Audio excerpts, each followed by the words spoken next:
This evening, first up, a deadly three-vehicle smash in the East Bank of Essequibo. One man dead, two drivers over the legal limit.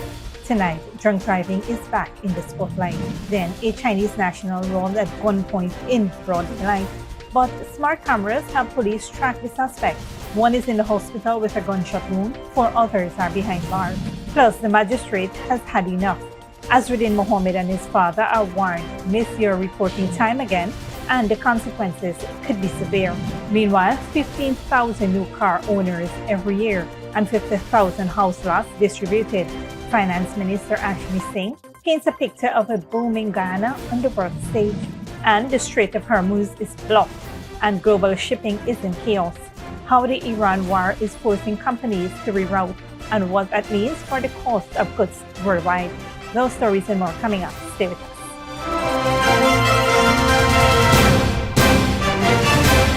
Welcome to this broadcast of Channel 2's Headline News Update for March 16, 2026. I'm Bibi Bacchus. Thank you for joining us. First up, a tragic traffic accident on Saturday night has left one man dead and two drivers in police custody as investigations continue. Police reported at around 9:10 p.m. on March 14, motorcar PXX 9053, driven by a 55-year-old Derek Singh of St. Lawrence, East Bank Essequibo, was involved in a collision with two lorries, GAB 5416, driven by a 31-year-old man from Leonora, West Coast, Demerara, and GAF 6756, driven by a 21-year-old man from Cornelia, Ida, West Coast, Demerara, on Greenwich Park Public Road, East Bank Essequibo. Initial reports indicate that Singh's vehicle, traveling west along the center of the roadway, swerved north into the path of lorry GAB 5416, colliding with its rear wheel. The car then lost control and ended up on the southern lane. Lorry GAF 6756 attempted to avoid the first collision, swerved onto the southern lane, but collided head-on with Singh's car. Singh was trapped in his vehicle and was rescued by public-spirited citizens in an unconscious state. He was pronounced dead on arrival at the Decandron Regional Hospital. His body is currently at the Ezekiel mortuary awaiting a post-mortem examination. Breathalyzer tests revealed both drivers had alcohol in their system above the legal limit at the time of the accident. Both men are in custody, assisting with the investigation, and all vehicles involved have been seized for examination. Authorities continue to investigate the circumstances surrounding the fatal crash. A daylight robbery in Georgetown has ended with 5 suspects in custody after police tracked the getaway vehicles through surveillance cameras. Dale Jarvis reports on the dramatic operation and arrests. A daring daylight robbery in Georgetown triggered a police operation that ended with 5 suspects in custody and one man nursing a gunshot wound. Police are investigating the alleged armed robbery of a Chinese national on Saturday afternoon along Chapel Street, between Durban and Hatfield Streets in Lodge, Georgetown. According to the Guyana Police Force, the incident occurred around 3 p.m. when the victim was driving a minibus along Chapel Street. A black Toyota Yaris reportedly blocked his path while 2 motorcycles pulled alongside him. The suspects allegedly held the man at gunpoint and robbed him of a bag before fleeing the scene. Police did not disclose what was inside the bag. Investigators later used smart city surveillance cameras to track the suspects' movements. The motorcycles were reportedly seen in James Street, Alboystown, where the suspects joined the motor car before heading into Bel Air. Police ranks intercepted the vehicle in Epping Avenue, Bel Air. During the operation, a 22-year-old suspect allegedly pulled a firearm and pointed it at the officer, prompting the officer to discharge a round that injured the suspect in the left thigh. He was admitted to the Georgetown Public Hospital Corporation, where he remains under police guard in stable condition. 4 other suspects, aged 18, 19, 26, and 19, were arrested and taken to the Rumville Police Station, where they remain in custody. Police also recovered a pistol with 3 rounds of ammunition. The car and the motorcycles used in the alleged robbery were seized. Investigations are ongoing. Reporting for Headline News Update, Dale Jarvis. Thanks, Dale. Principal Magistrate Judy Lachman today issued a strong warning to sanctioned businessman Nizar Mohamed and his son, leader of the opposition, Azruddin Mohamed, for failing to consistently comply with their bail reporting requirements at the Rumville Police Station. The issue arose during ongoing extradition proceedings at the Georgetown Magistrates Court.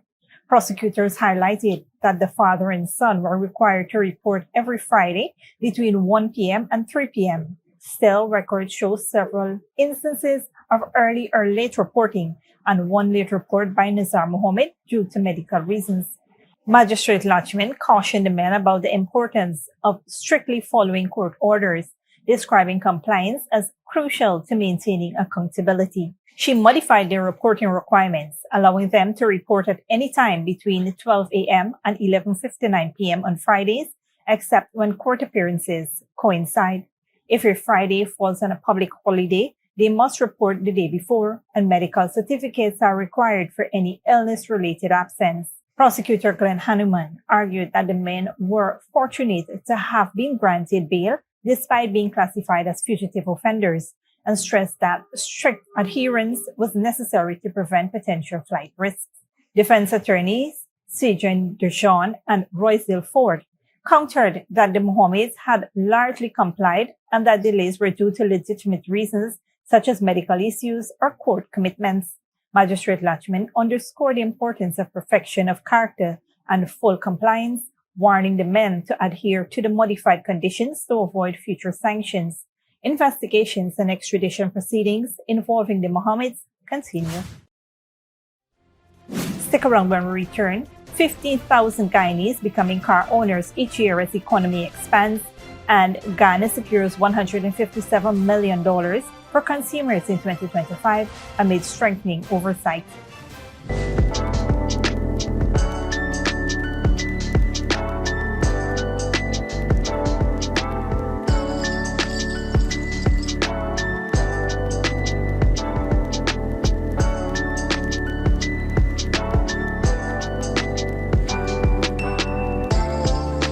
Good girl forget things. What's the problem, Granny? I want money for borrow for those surgery. I was dancing and I fall and fracture my hip. If you need some quick money, you should check Lender's Jewelry and Pawn Shop. Lender's Jewelry and Pawn Shop, Lot 238 South Road Border, Georgetown. Get jewelry made to order in just 72 hours. We also accept vehicles. Lender's, best rates, longest payback period. Boys, I get through. Plus, I could dance again. Lender's Jewelry and Pawn Shop.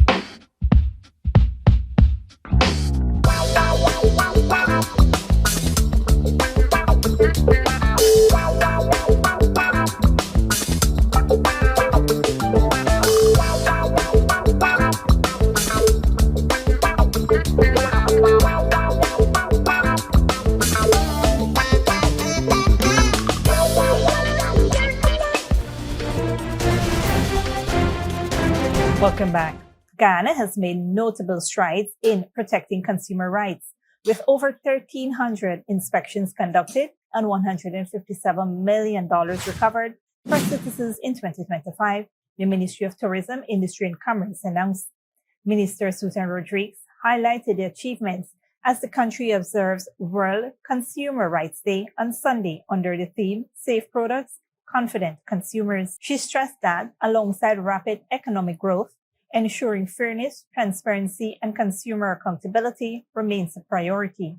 The Competition and Consumer Affairs Commission carried out over 1,300 inspections last year to ensure and enforce the Consumer Affairs Act, issuing 259 compliance certificates to businesses that met the required standards. In addition, the Commission resolved 428 complaints, representing 85% of all cases received. Minister Rodriguez also noted the importance of public education, citing nationwide sensitization programs and school outreach initiatives to inform citizens of their rights and how to act when these rights are violated. Enforcement measures remain central to consumer protection. The Guyana National Bureau of Standards continues to conduct inspections, testing, and monitoring at the ports of entry to prevent unsafe or substandard products from entering the market. Awareness alone is not enough, Minister Rodriguez said. Enforcement is key to safeguarding consumers while supporting responsible business practices. In other news, a growing number of Guyanese are moving into the driver's seat, literally, as the country's economic boom fuels rising incomes, new jobs, and thousands of first-time car owners every year. Nearly 15,000 people in Guyana are becoming car owners every year, and this is according to Dr. Ashni Singh, Senior Minister in the Office of the President with responsibility for finance. Speaking during a live recording of BBC World Questions hosted by BBC World Service at Pegasus Corporate Suites, Singh said the country's rapid economic growth is bringing noticeable improvements to citizens' lives. Dr. Singh noted that about 15,000 Guyanese are purchasing their own vehicles annually, describing it as one of several indicators of improved living standards. The minister also highlighted significant job creation in the past 5 years. According to the minister responsible for finance, businesses in the private sector are now generating employment at such a rate that many are struggling to find enough workers. Additionally, more than 50,000 house lots have been allocated to citizens, enabling thousands of families to own land for the first time. Minister Singh said the government is focusing on balancing immediate improvements in living standards with long-term investments in infrastructure such as roads, bridges, hospitals, and housing. He also pointed to reforms made to the National Resource Fund, which manages the country's oil revenue, noting that new rules require all revenue to be deposited into the fund, with withdrawals to be approved by Parliament under a transparent formula. The discussion formed part of the international program examining Guyana's rapid economic transformation and the challenge of ensuring the benefits reach all. Moving on, the Ministry of Home Affairs, in collaboration with the Ghana Police Force, has launched a new online system that allows motorists, businesses, and organizations to apply for vehicle tint waivers more easily. The digital platform enables applicants to submit requests, upload required documents, track the status of their applications, and download approved waivers. According to Home Affairs Minister Onij Walleran, the system is designed to improve transparency, reduce human bias, and make government services more accessible. Once approved, the waiver will be linked digitally to the vehicle's registration number, allowing police officers to quickly verify the exemptions during traffic stops. The launch comes as authorities prepare to fully enforce new vehicle tint regulations across Guyana.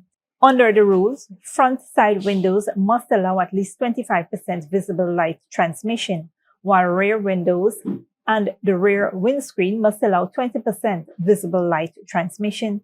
No tint is permitted on the front windscreen except for a 6-inch visor strip. Motorists have until March 31, 2026 to comply with the regulations under the current amnesty period. After that date, drivers found in violation could face up to $30,000 fine. Police have established 47 testing sites at stations nationwide where trained officers are using calibrated tint meters to check vehicles for compliance. Soon going after the break, rising oil prices due to Middle East conflict threatens Indonesia's free meal program. And UN aid worker killed in drone strike in DR Congo's rebel-held Goma.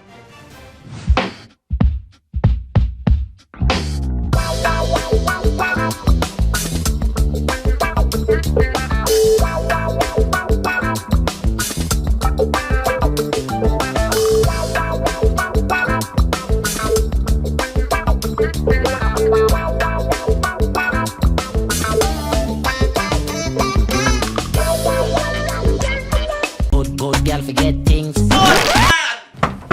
What's the problem, Granny? I want money for borrow for those surgery. I was dancing and I fall and fracture my hip. If you need some quick money, you should check Lender's Jewelry and Pawn Shop. Lender's Jewelry and Pawn Shop, Lot 238 South Road Border, Georgetown. Get jewelry made to order in just 72 hours. We also accept vehicles. Lender's, best rates, longest payback period. Boys, I get through. Plus, I could dance again.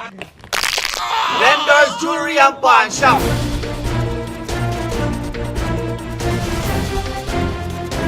Welcome back. Now we take a look at what's happening in the region and around the world. Good evening, I'm Dominic Gittins. Tonight, the U.S. Supreme Court is asked to allow the end of protections for more than 350,000 Haitians. Conflict involving Iran disrupts global shipping routes and drives up oil prices.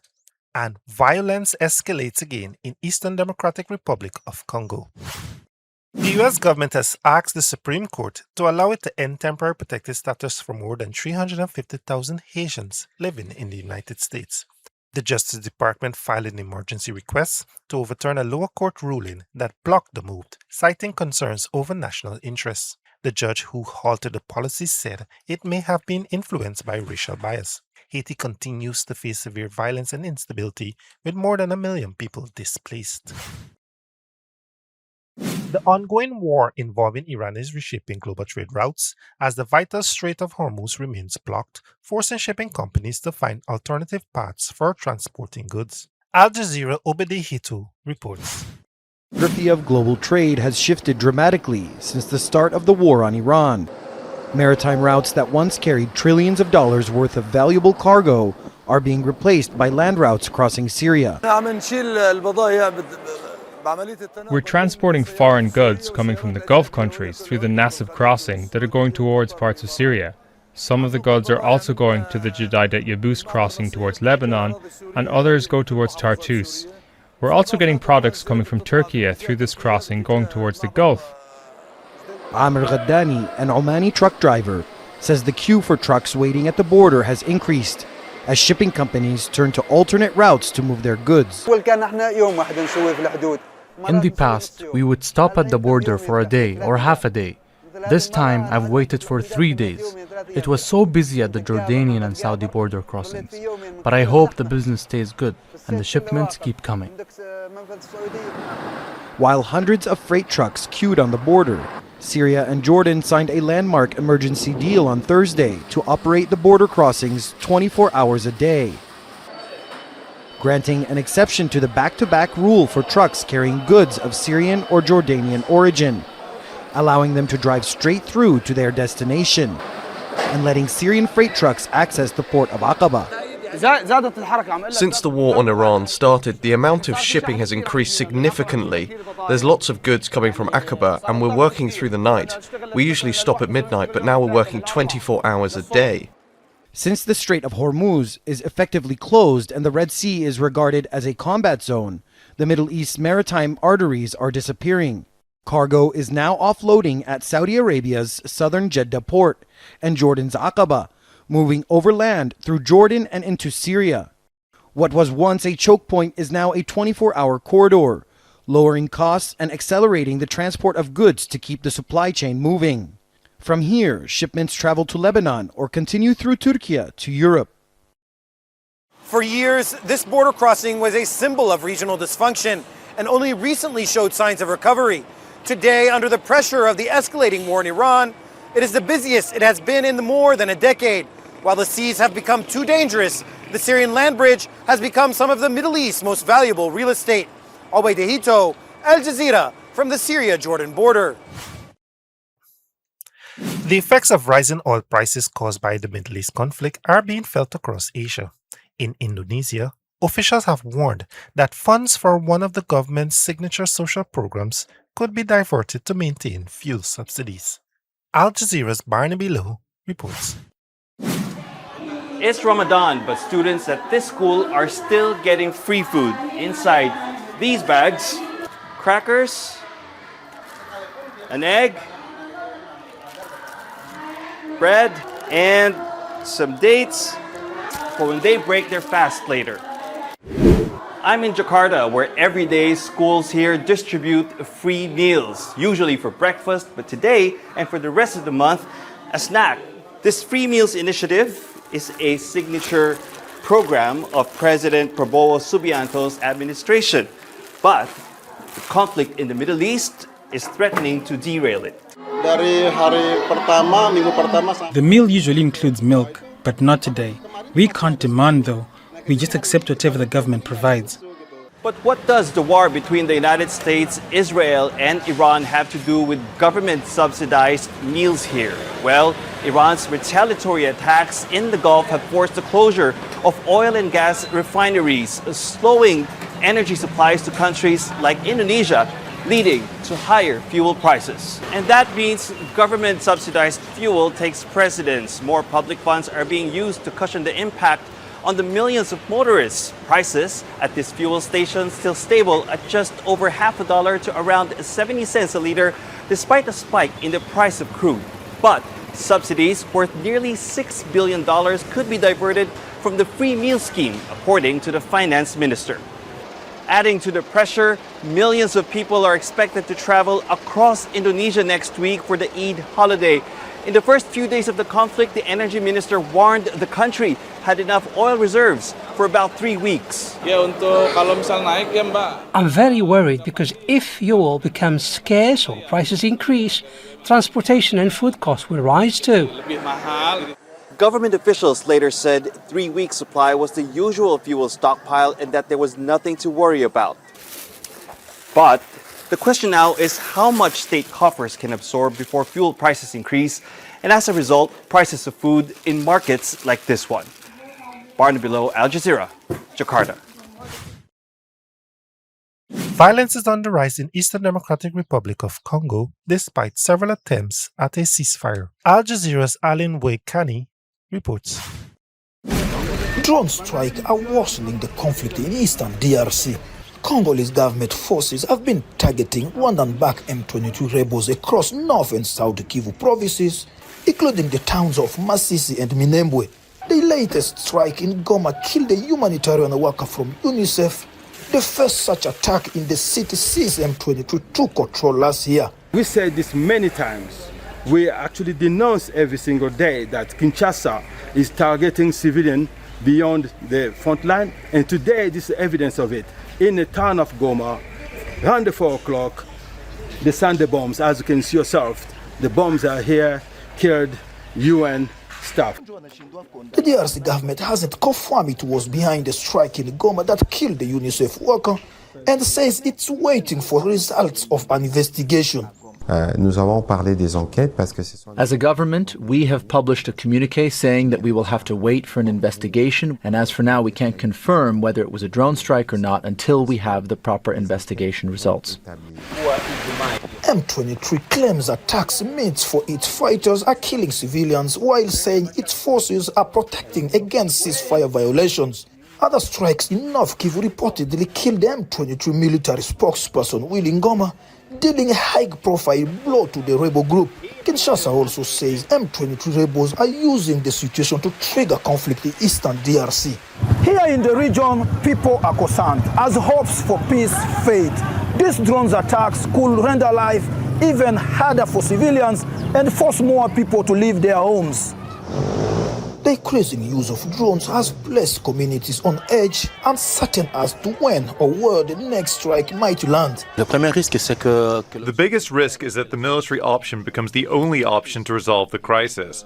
As the ceasefire doesn't hold, even though it was introduced by Doha and Angola, it means the military option remains the principal option. That results in serious consequences for displacement of populations, humanitarian concerns, and a failure of diplomacy in general. The flare-up comes in the face of a ceasefire that was recently announced by Angola's President João Lourenço. Diplomatic efforts in Doha and Washington continue, but fighting on the ground threatens to further disrupt stability in eastern Congo. For now, the prospects of peace in the region seems out of reach, with each side continuing to tread fire and civilians getting caught in the middle. Alan Waikani, Al Jazeera, Goma, Eastern DRC. Thanks, Dominic. This brings us to the end of our regional and global news coverage. Up next is the Spirit Event Forecast.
And that's it to V2 Headline News for this Monday evening. As we take our leave, we invite you to follow us on Facebook and YouTube. You can tune in tomorrow at 6:30 a.m. for rebroadcast and at 7 p.m. for more news. Until then, please take care of yourselves and each other.